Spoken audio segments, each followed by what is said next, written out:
Oh yeah, that's loads better. Yeah, for some reason Zoom had decided to override the settings and try and use the silly microphone on my Um, laptop. So I right, think, let's try that again then, shall we? yeah, absolutely, absolutely. Hello there, Wayne. How are you? I'm doing fine. How are you, Steve? Oh, marvelous. Thank you very much. It's lovely to see you. Looking well, by the way. Thank you, thank you. Yeah, I had a day off yesterday. Although, just a day off. Then. Most of us have had about 3 months off. Well, it's strange though, isn't it? Because I mean, being a manufacturing company, Yeah. I certainly fall into the category of go to work if you can't work from home. So I have to admit, I'm looking forward to a holiday after all of this is over I because think it's so. been I really busy. mean, I guess being like if we rewind the clock, I mean, what was your very very first moment? When did you enter the entertainment industry, Wayne? When was that? I suppose probably my first recollection of being involved with lighting was at the age of about 11, standing at the back of a Strands 23N spot with a colour wheel on the front of it at school, No, and having been given the job of pointing it one of two lights at the stage and changing colour every now and again. So that's my first actual recollection of doing anything to do with lighting. But here's a funny thing. That's my first recollection as well. I was at school really, okay, in the theatre, right? And we had a follow spot. Now it was all Strand gear, wasn't it? Back in the day, it was all yes, wax absolutely, yeah. Strand dimmers, and there was me as a lighting guy, bringing fader up for the scene one, and then you'd have to Yep. get a bit of paper out. Oh, it's a slider 6, 9, and 5 on this one. Shove them up. Yeah, absolutely, absolutely. No, I mean, I remember it well. At the kind of moving on to secondary school, I did a bit of theatre lighting there, and it was very much like that. A crib sheet of what faders to put up at what level. But I suppose I started to get more enthusiastic about it. In my teenage years, my father ran the local community centre, so I spent most of my teenage years helping at the community centre, running the youth centre, doing the lighting for the Yeah. theatre there, and all of that. And then, so by the time I got to university, the first thing I did on Freshers Week was head backstage to find out how you got involved. And the answer was grab the end of this flight case you're on, and Yeah. and that kind of it went from there. What can I say? It did, and of course that's the very beginning, isn't it? And then your professional life started pretty much in Avalites, didn't it? It did, yes. I mean, I ended up at Avalites for um, some slightly random reasons. I'd finished my degree. I was in at Birmingham University. I finished my degree, and I was working, doing basically just doing some live sound for bands with another guy, and we were kind of roadieing and loading in for LSD at different gigs and things like that. And there was a company that had been set up by a guy that designed what I think was the first pan and tilt Parcan, and he was doing really well with that. He'd managed to get it out on the Billy Joel tour, and that was his big break. And there were just two of them in the company, and there were two of us in Birmingham that were just about to join that company. One was Steve Warren, It is and the other indeed. was Yeah, I was me. speaking to Steve Warren yesterday. Indeed. No, I know. I haven't listened to it yet, but I'm looking That's forward yeah, to hearing your interview with that's Steve. released tomorrow. Okay, good stuff, good stuff. But so anyway, unfortunately, there was a technical problem with the motors. All the product went pear shaped, got thrown off the tour. Company essentially went bankrupt, and bits and pieces were bought up by Overlights. And then Steve ended up going with them to join Overlights as well as part of the fallout of all of that. And about so I was out of a job essentially. And about 2 weeks later, Steve phoned me up and said, "Here, they really desperately need more people. Do you want to come down for an interview?" So I did, got the job, and it was a weird time because it was just the beginning of memory lighting consoles, Yeah. and No, I remember that. going through this huge growth period, Yeah. and they just didn't have enough people to do anything, and they didn't really have people. They just grown massively, and were essentially a bunch of roadies trying to be a manufacturing company. There was no planning, no organization. Because I guess one of the first questions was in the interview is, can you solder? Yeah, absolutely, absolutely. I mean, I got the job as a wireman. I was soldering up looms for the dimmers initially, and then got involved in working on the lighting desk. And the funniest thing was my first promotion that came through was from wireman to production manager. Which was rather bizarre and surprised me. And when I asked the reason, it was because they'd noticed that I'd started putting circuit diagrams in a lever arch file and labeling things. They said, right, you obviously know what you're doing. So you actually looked like you was organised. You was the only one with OCD in the entire building. Well, I think that's it. OCD is why I got my first promotion. But it was fun times, and it was very much the beginning of, certainly in the entertainment business, the beginning of memory-based lighting consoles. And so of course, memory-based lighting consoles was such a massive turning point. I mean, it's like nobody would have probably ever thought that what was, primarily probably designed on the back of an audio console, where people had seen massive audio desks, which have been around for some time, and then that transition then went into lighting, didn't it? That same style of console, and it became such a massive hit. It was a huge hit. I mean, I've no idea, what the kind of cause and effect drivers of the whole thing was. I mean, I think a lot of it was that the predecessor consoles, in Averlights, there was a series called the 8100, which was a massive lighting desk full of faders and buttons and really big pin patches. And pin patches were how really people were doing sophisticated things before memory consoles came in, but they were hugely expensive, and they were fragile, and they were not immensely reliable. When we say pin consoles, for anybody that's a little bit younger than what we're, it used to be like, didn't it used to be like a drawer that you pull out and there was a load of holes and you'd have to put pins in? Yeah, exactly that. What was the purpose of the pin? I know I've never worked that out yet. What was the pin? What did it do? Well, there were a couple of different types. I mean, the pin patch itself, it was an XY grid of holes, as you say, and on one side you had all of your memories, and on the other side you had all of your channels. So by putting a pin in, you allocated a channel to a memory, and the pins themselves had a little diode in them.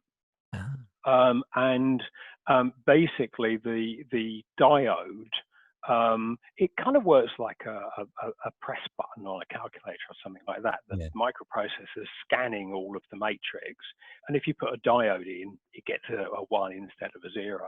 So basically, right, it's down. I mean, I hear this often, being the fact we have our own sort of like Tim Mitchell is our software engineer, and noughts and ones seem to be majorly important, because if you get it the wrong way around, it's the difference between success and massive failure, isn't it? Absolutely. But I mean, that's also the classic. It started off with these little diode pins that were fairly simplistic, and then they tried to. But of course, noughts and ones, that only gave you the channel is included in this scene. It didn't give you a level, so it was really basic stuff. And then they started trying to add levels, so you'd have color-coded pins, so that a white pin would be 25% or something like that. And that added another level of unreliability to the whole gig. So basically, that was a different diode then, different style of diode. It was a diode and a resistor this time. So we're getting technical now. Yeah, absolutely. So it was I mean, looking back on it, as with so many things, given how fast technology has changed, it's laughable by today's standards. But essentially, the non-scalability of that solution was what led people to start looking Yeah. at, is there a way of doing this with electronics and with computers? And the rest, as they say, is history.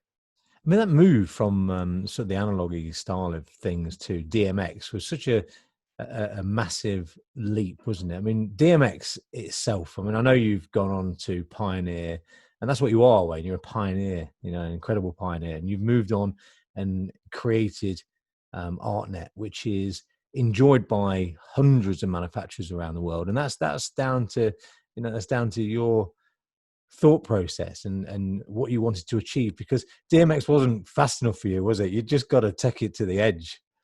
Well, absolutely. I mean, it's interesting going back to the DMX stuff though, because it's all. I mean, I remember in the latter years of my time at Avelites, where everything was being done in analog. So we had 37-pin Soccerpex connectors that would have 30 channels going out, and that kind of worked because the biggest console that we'd ever done was a massive 120 channels. Which is of course laughable by today's standards, a quarter of a DMX universe, and that was considered to be a massive, lighting desk that we'd built for a Queen tour, I think it was. Yeah. But all analog, and again, it comes back to the scalability thing. There's a limit to how many of these massive multi-way connectors. I mean, some of these desks with the 120 channels on. I mean, what sort of artists were you powering? I mean, who was underneath the lights being driven by these great Avo? I mean, certainly. I mean, there would be kind of two leagues, I suppose, of acts that we were working with. There were the ones that were, basically hiring one of the Avo desks from a hire company, and then there would be the league of bands that were having it custom made or customized for. So who did you custom make a desk for? There were several. I mean, the U2 Avelites board would come back in prior to every new tour to have the tour name engraved on one of the panels. No way. No way. Beautiful. It was a lovely panel that just, every tour that this thing had been out on, it would get a full service and it would have the next tour engraved on it. So I remember this desk is cruising with a certificate. Yeah, absolutely. I mean, I'd love to know where that one ended up, but you'd want it on the wall, wouldn't you? You would, absolutely. And then we did a classic desk for a Queen tour, which was in special colors and had kind of Cadillac ends to it, and it was a 120 channel desk, so it was longer. It was the big one. It was the big one. The really embarrassing thing is nobody had actually thought about the fact that it wouldn't fit in the lift.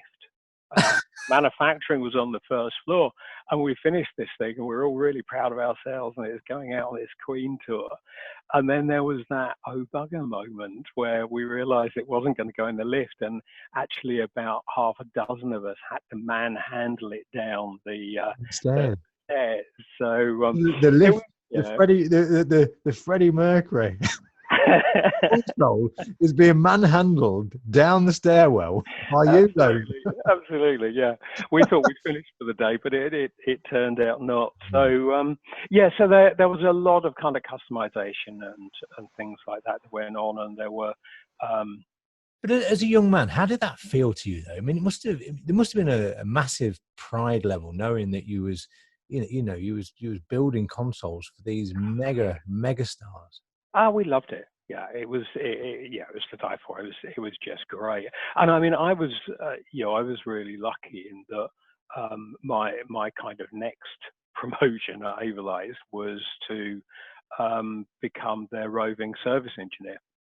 Oh, fantastic! Because There's a life. well, absolutely. I mean, it was, given what I said about it was early days, we were all discovering how to run a manufacturing company. Yeah, yeah, There were no formal quality control processes in place. I don't think any of us even knew that formal quality control existed at that time. we didn't even care. We didn't care, did we? We didn't care about that. It was never about that. Yeah, absolutely, absolutely. So the result, of course, was that things would break on a fairly regular basis, and also, it was a pretty rigorous environment, and of course, also when stuff broke, people would lie to you.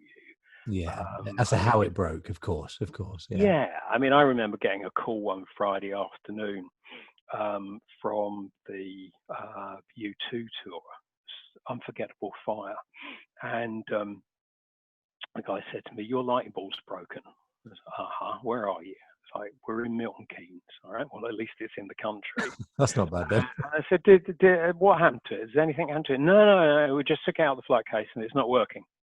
Okay, so I head down to Milton Keynes and discover the Milton Keynes Bowl is called Milton Keynes Bowl because it fills with water when it rains. It was an absolute mud bath when I got there, and they got the console up onto the scaff tower, and so I climb up to take a look at it, and 1/3 of it is covered in mud.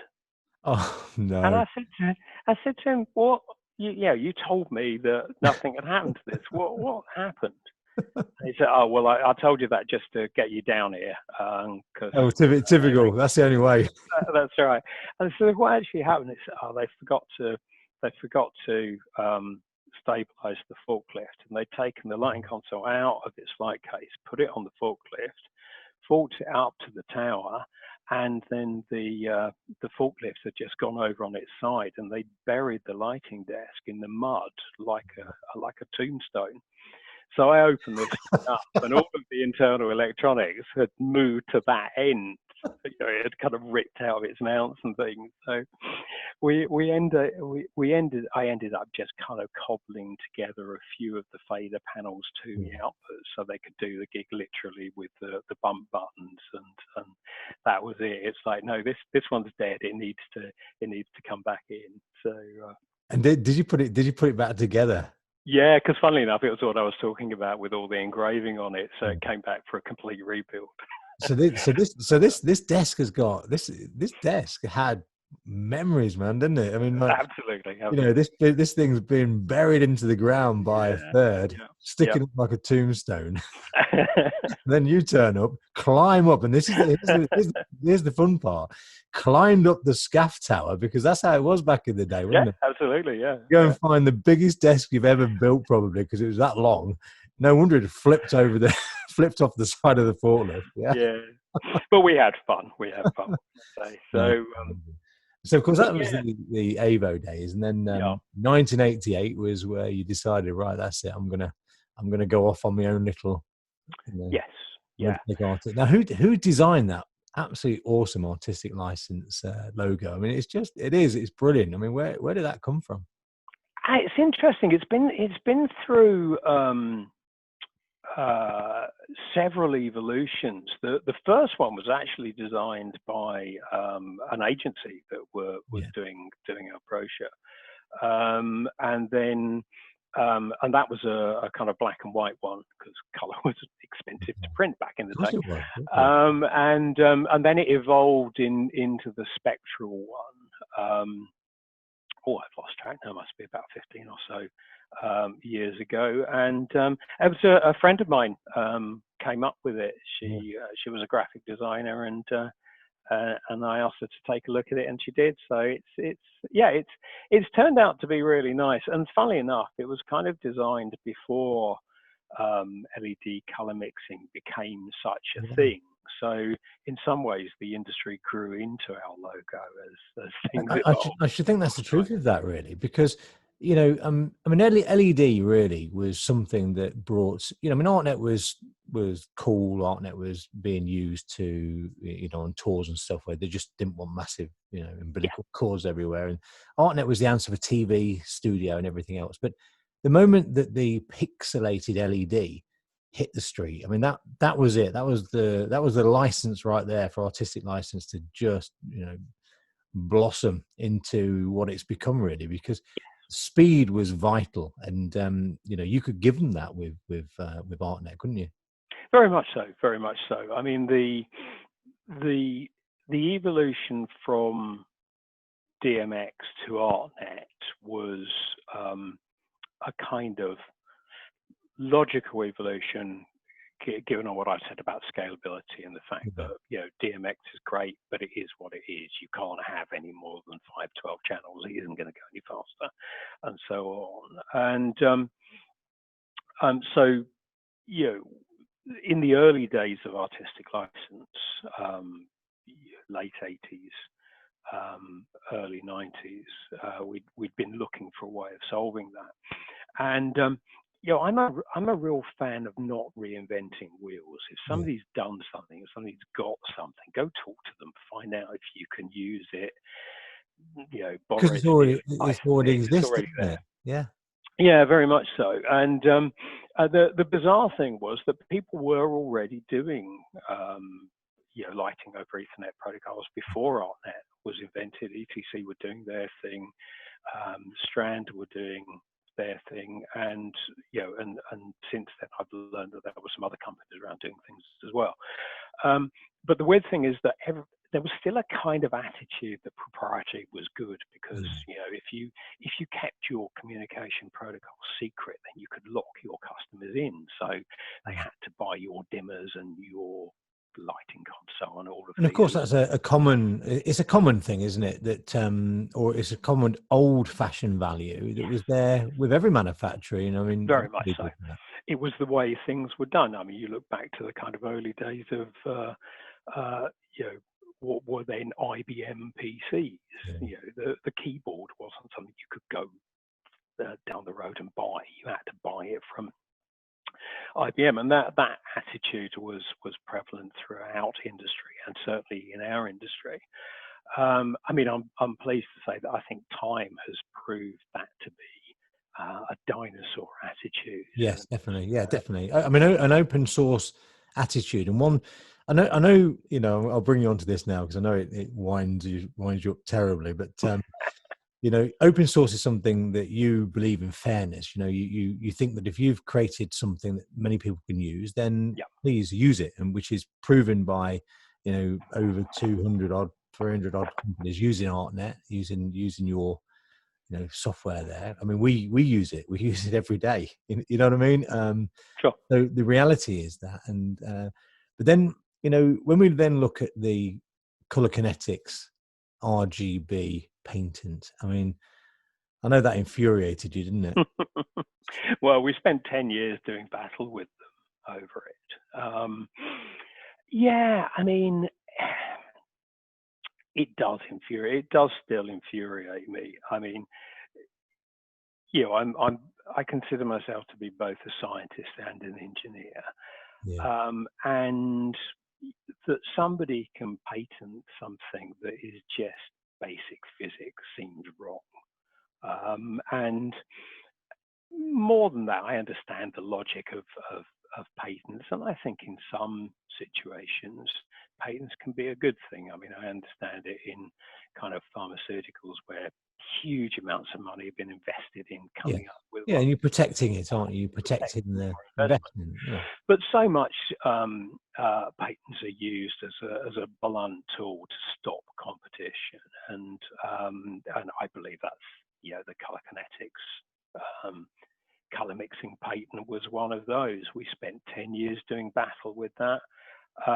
And I think all they did was slow down development of the industry. I think we'd have seen a much faster take up. Yeah, and here's the thing. Had they not done that? I agree with you on this, because I mean, Abstract is a licensed vendor. I mean, we pay our royalties, annoyingly and begrudgingly and irritatingly and frustratedly, and I could go on and on and on.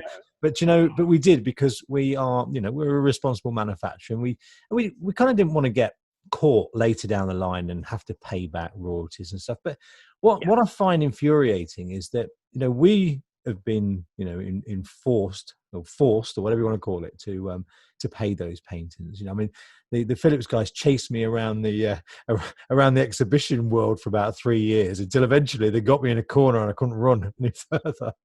Well, absolutely, yes, yeah. We had similar experiences. There were definitely lines on the edge of trade show stands with chins kind of pressed. Well, yeah, I remember going to the art. I think it was the ARC show. Yeah, spending 20,000, 25,000 to do my stand and to do everything and get my business, and that ended up costing me another £35,000 in back royalties.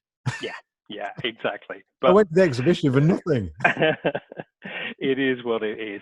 It's a shame, and I mean, I would love to see the system change in the future, because I think it's making it harder and harder for competition. And competition is good. And also, if I think back to the late 80s when I started artistic license, would I be able to start a technology company now with the amount of obstacles there are in the way in terms of those kind of patents and things like that? Got to ask the question. It'd be a damn sight harder. It would be, because that sort of barrier to entry now, it's a good thing for companies like ourselves that have been around for over 30 years, and a barrier to entry is a good thing, because it protects what we've worked so hard for many years, and you've got to dig deep and put a lot of money into it to get anywhere near. And that's a good thing in one way. But I think if companies like ourselves are a bit more open to younger people and open source and all the rest of it, which we're changing our ways. We were a bit closed up, I'll be honest with you, but we're changing now. We're more looking towards allowing designers to design patterns and things into our softwares and start sharing, and we're definitely looking in that direction 100%. It takes a while, doesn't it, to change direction and understand the principles of it. Especially when you're older as well, and you just try to knuckle down, batten down the hatches, don't you? It does. I mean, I think there are a lot of conceptual changes, going on. I mean, whilst with ArtNet and everything, you can classify that as open source, and I'm enthusiastic about that, and don't regret those decisions. But then I can also look at certain software things that are running in an open source way and think, but people actually have to earn a living. How can that work? And there are, I think there are aspects of the open source movement which have made it difficult to actually make any money out of selling software, because there is an increased expectation that software should be kind of free, shouldn't it? Yeah, we've looked at it now, and we look at it slightly different. We don't really see it as open source, because that won't work for us as a manufacturer. We look at it now as open platform. Okay, so we create the platform, and then we're allowing people to then self-manipulate that platform. That's where we're going. That's the sort of design behind the ABNet, as we call it, which is developed now during the COVID-19. What we've done is, because we had to furlough the factory and everybody had to go, you know what I mean? Because we had no business, nobody wanted to. But what we did is we kept on. We kept on 4 people that we stayed open with, those 4 people, and we then embarked on an R&D program. As well as have just a couple of people in the factory still making a few things to just, any deposits that we'd taken prior to COVID-19, we fulfilled their orders for them, so that we knew that they'd had what they'd paid for. Do you know what I mean? Sure, and that's what we've done, and we've kept a nose clean in that respect. So I'm very proud of that. But this is a big development time for us, and this is why I think, later on after all this, I want to come and see you, because I think that you can help us and assist us in doing greater things. Cool. Yeah, it's probably the right time. it's probably the right time of your life as well, where you're a bit more open Yeah. to. Well, it's interesting what you say about how you've been kind of, dealing with running the company through the lockdown and things like that, because we're taking a very, similar attitude. Just like you, suddenly one day the sales stop because everything's shut, which I have to say is a depressing moment. and and so we've been kind of just keeping things pottering along, orders that were already in the pipeline, fulfilling them, as you say, but also taking a view, well, this is good R&D time. This will end. I have confidence that the world will get back to normal, because I'm an eternal optimist. And when it does end, let's be ready with some exciting new product concepts and so on. So we're taking a very similar view of pushing forward with the R&D to be good to go at the other end. And I mean, at the risk of showing my age, definitely not my first recession. And the last couple, the companies that really did well at the end of it were the ones that had hunkered down and got on with getting ready for when the world reopened. Yeah, and that's the reason. A good friend of mine and a large customer of mine, a guy called Mick, and we service a certain niche marketplace, which we've worked very undercover for many years. Yeah, we keep it that way, but and that's made Abstract survive the difficult times, because we've got an undercurrent of something that we've worked hard on for many years. Yeah, we keep quiet, we just keep it very, very quiet. Yeah, and absolutely. When I was 20, it was all about shouting as loud as you can, telling everybody what you did. But then people nick your business, didn't they? Yes, yeah, very much so, very much so. I mean, I was just going to say, I think it is interesting how, certain things come to the fore in a time like now when we're going through this crisis. I mean, from a manufacturing point of view, I've always been, I think, considered a little bit old-fashioned. I mean, concepts like just-in-time manufacturing, I jokingly call it just too late manufacturing, because if you've got a tour to get out the door, you don't want to take it up to the line. You want to make sure that the boxes are on the shelf ready to go. So I've always taken the view that we hold high stock levels. I'd rather the money was tied up in products ready to sell than in the bank, because then when somebody turns up wanting a lot of stuff, you can just ship it. And it's been really interesting for us over the lockdown, because we discovered that some of our competitors are very reliant on just-in-time China manufacturing, and suddenly find themselves screwed at both ends, supply and customer. They can't do anything, whereas we're in the lucky position of actually being able to say, yep, fine, we got 200 of those on the shelf, how many do you want, kind of thing. So it's been interesting to see during the crisis that my attitude to manufacturing has proved to be a sensible play. Well, yeah, I mean, obviously so, and when you come out of this, you got to remember that if you're £100 million business, I mean, let's take something like Robe, for example, and you've got to, hour one, day one, when you come out of this, and then you've got to try and get your business back to £100 million turnover. I personally feel you're pretty screwed. I mean, like people, artists of massive companies. It sends shivers down my back thinking about where you would start with that. I just wouldn't know. No, and because Abstract's, always, we've always been firefighting for 30 years. And I think it's probably me. It's pretty fair to say that I've always enjoyed Abstract as a lifestyle business. I've always wanted it to be fun and enjoyable, and a corporate model didn't work for me, absolutely. So that kind of, so you get used to bumping along the bottom, you get used to firefighting. So it's just, to me, this is just another day in the world of Abstract. Do you know what I mean? It's another bump in the road. That's all it is. Yeah, no, I'm with you on that, and I'm also with you on the reason for running a company in this industry. I mean, if the game plan had been to get stinking rich, then frankly, the entertainment business was the wrong one to go into. Yeah. Because designing and manufacturing niche products is never going to, put you into a situation where you're selling millions of items per year, because it's just not big enough. So if you accept that, then it has to be a part lifestyle business as well, and it certainly works for me. And I think the lifestyle business though is okay. I mean, I've enjoyed the lifestyle business of it, and every time Abstract's been pushed under, been shoved under a bus, so to speak. We're like little titans. We just get up and shove the bus off again. You with me? Get off. We don't need you. Get out of our way. Because we don't want that lifestyle. It's not.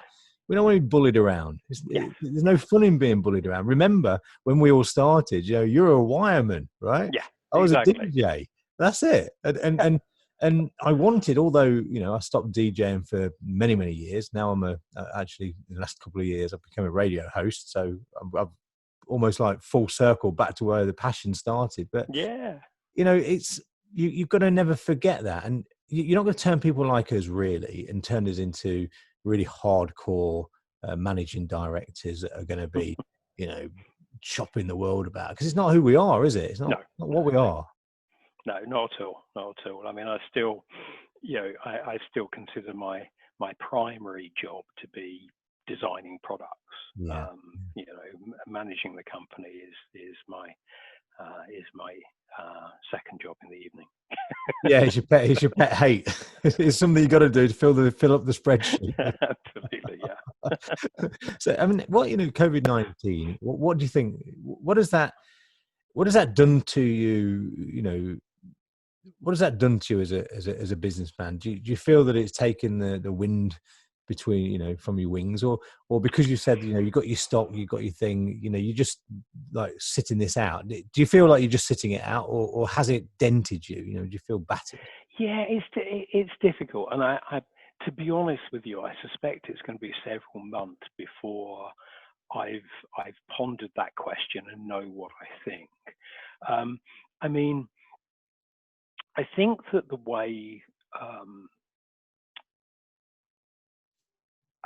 the government has handled looking after business has been pretty reasonable, actually. I mean, I'm not known for saying complimentary things about governments of whichever flavour, but I think it's been reasonably sensible. One of the difficulties we've found is that the furlough scheme is a bit of a blunt instrument, and I think that for small businesses, it's certainly true of ours. I'm sure it will be true of a lot of small businesses. It's all very well furloughing staff, but you don't really want to furlough the person that does that completely. What you really want to do is say, because of the lockdown, we only need them for 10% of their week or 20% of their week or something like that. 100%. Yeah. And I think that that's why I call it a blunt instrument, because it's been helpful. But actually, because I'm not furloughed, my workload has gone up terrifically because I'm doing things that I normally wouldn't get. Yeah, and you see, I'm not furloughed because I'm not on the PAYE, because I'm I live on dividends, because I only pay myself from doing a great job, and if I do a rubbish job, then I get nothing, and I'm okay with that. Absolutely. So, so I think I think that's unfortunate, and I think that that makes it a little bit difficult. In terms of coming out the other end, I mean, I'm confident that we'll be coming out the other end. What I worry about is how long it will take for demand to pick up again, because it's all very well us being here, but if you look at the theatre shutdown, it's not so much when they're going to be allowed to reopen. It's how long is it going to take for people to feel at one and able to have a relaxing, enjoyable evening in that situation. Because the trouble is, the longer this lockdown lasts, the more we all become a bit more insular and Yeah, yeah. used to the idea of Of not doing all that. people are bad. I don't want to be near them. So I worry from that level. From a company point of view, I mean, we're involved in the entertainment side of the industry, but we're also very involved in the architectural side of the industry. So we're in quite a lucky position that we have a quite disparate client base, intentionally so that when one side's not working, hopefully the other side is. So, but yeah, it's definitely been a kick, not least because we were just really motoring forward with some exciting new product launches, and it was all going really well and things like that. And there's an extent to which you feel that you just slammed into a brick wall, and everyone's going, "Oh, right, Yeah, didn't see that agree. coming." I can't agree with you. I can't agree with you anymore. Like Abstract, for the first time in like 10 years, right? Last year, we had this fantastic year. We got Yeah. momentum, we got a smile on our faces.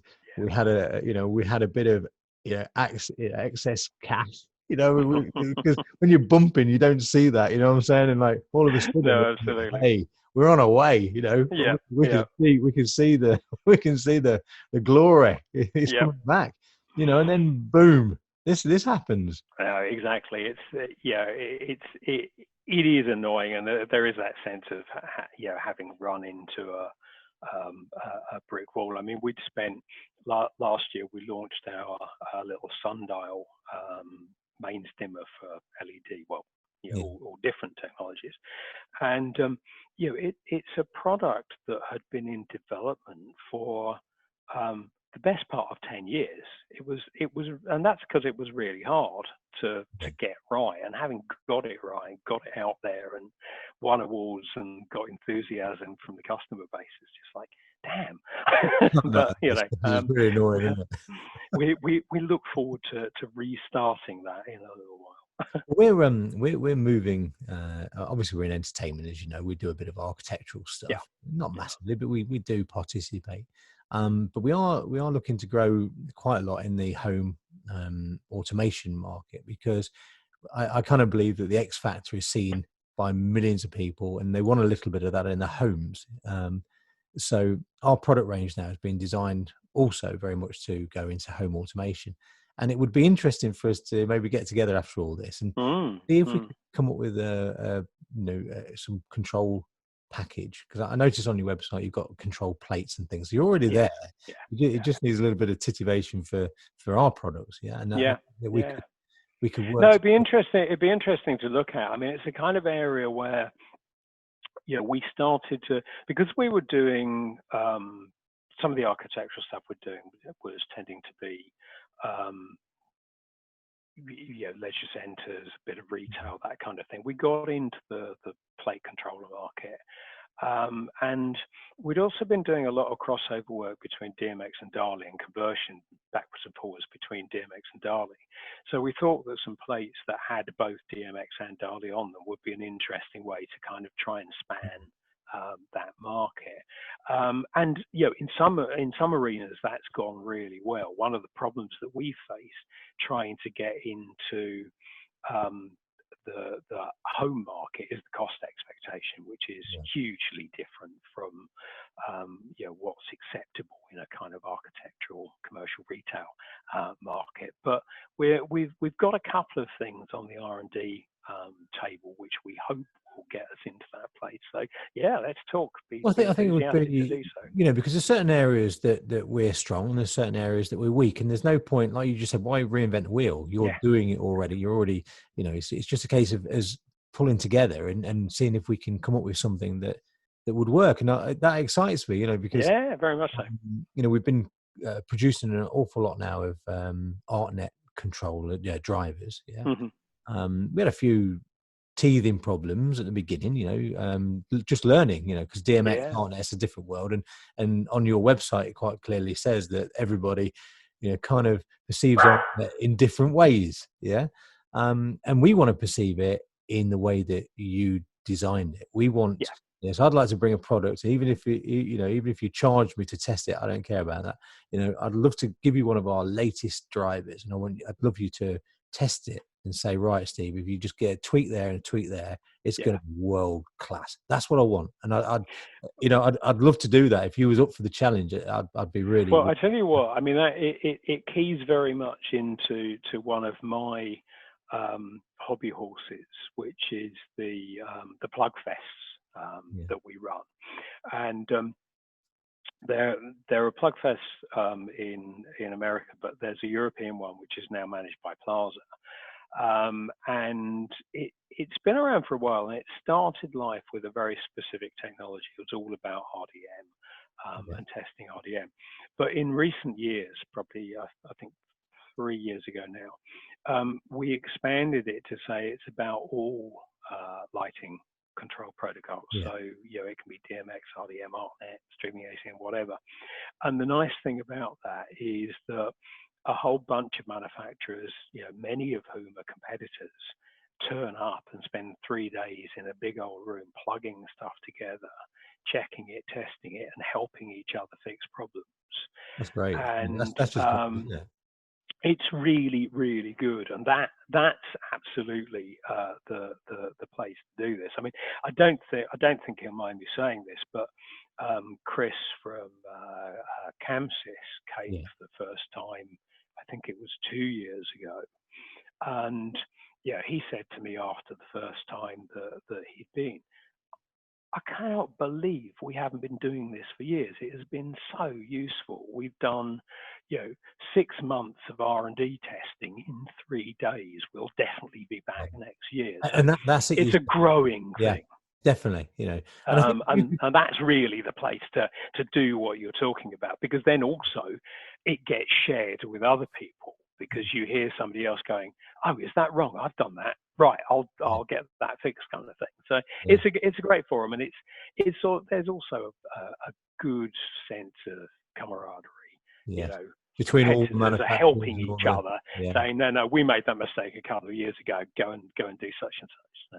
No, I like that, and I like the idea of promoting that camaraderie, because that's something that it is missed a lot, and people do. Certainly, before COVID-19 anyway, everyone's just fighting for their own corner.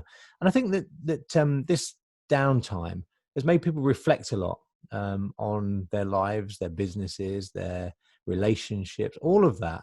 And, I think it's a lovely thing that so many people are coming together again. This podcast would never have happened if it wasn't for COVID-19. So, and it's brought so much joy to myself and many people that listen to it. I've had so many emails where people say, just love listening to these podcasts, because it's real people in the industry, top of the game, telling me all the highs, all the lows.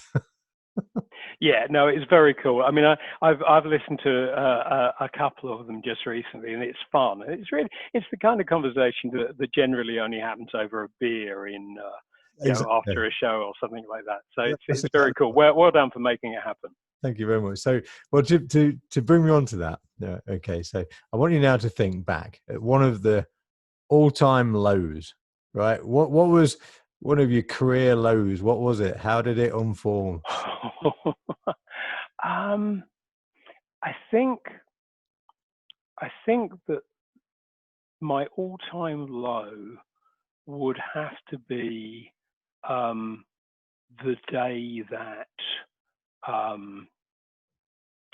our patent friends turned up at our LDI booth and blockaded customers coming onto the stand, and also started threatening our staff. I can imagine. Oh, I've been there. It's what can I say?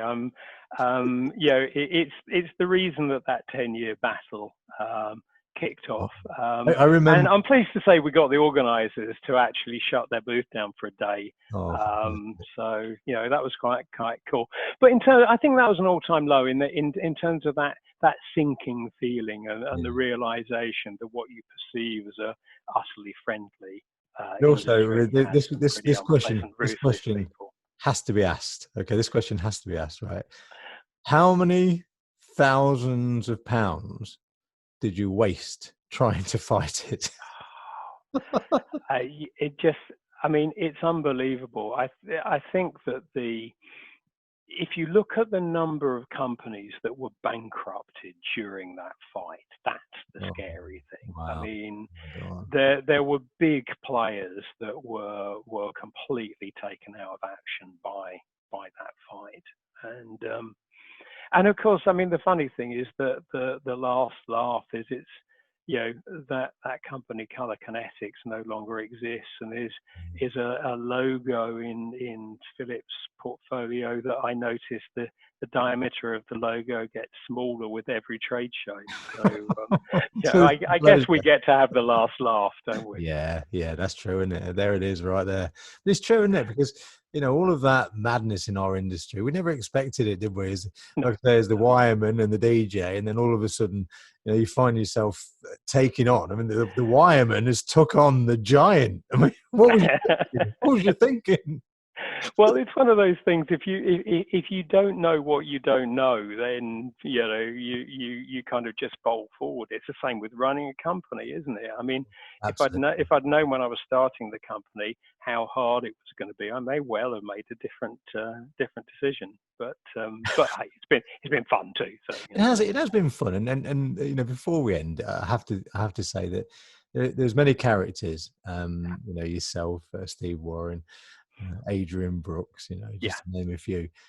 Peter Johansson, yeah, all of these guys are just they're legends, really. Yeah, because it's made our industry fun. And the funny thing is that I was searching just the other day, Ian Brown that was obviously Cotec and WB Lighting begin that, and then now Studio Due.